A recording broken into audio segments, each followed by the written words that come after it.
Hey, check out how we made this simple writing desk that is perfect for a small space or in-home office. We started by making all the cuts so that everything would be ready to go. We used the miter saw to cut down the boards for the top, and then used a table saw to cut down all the legs and the support beams. We just ripped these through the same thickness. Then we did the plywood, that's for the drawer itself. Once everything was cut, we started assembly. We started with the two shelves on the side of the desk. To do this, we just did pocket holes on alternating sides of the pieces, and then we laid them out in the order we wanted them and then connected them together. Same thing for the top. We put the pocket holes in alternating centers and outsides, and we connected it together with our screws. Once the top was connected, we grabbed our palm router and added a chamfer edge around the entire thing. This gives it a little bit of an interesting look that will make it a little more unique. Finally, it's time to work on the drawer itself. For this, we used 1/2-inch plywood. We drilled our pocket holes where they needed to go on the sides and back pieces, and then all around the actual bottom of the drawer.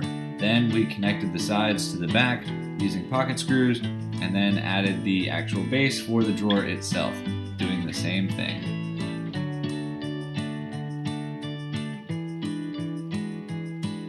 Once everything was put together, it was time for stain. We used an early American brown stain for all of the tops and shelves in the drawer front, and then we used a classic black for all of the legs and connecting pieces.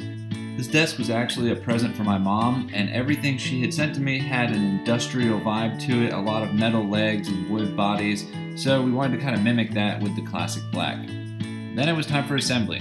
We started by attaching the legs to the two shelves. In the shelves, we had cut 2-inch notches so that the legs would actually fit inside of the shelves themselves and not protrude out. Next, we started attaching the drawer itself. We added the connector supports on either side and the back. We have a little trick for adding drawers if you are interested. We like to use a piece of 1/4-inch plywood underneath drawer slides when you're both installing them on the drawer and on the base itself. So then you know you have exactly 1/4 of an inch of a gap that will make your drawers slide exactly the way you want them to. When you're done, you simply pop out the 1/4-inch plywood and everything should be nice and smooth. For the drawer, we added a drawer front, and then we added a black handle to the front, and these nice slow close drawers have no problem whatsoever with sliding in with ease.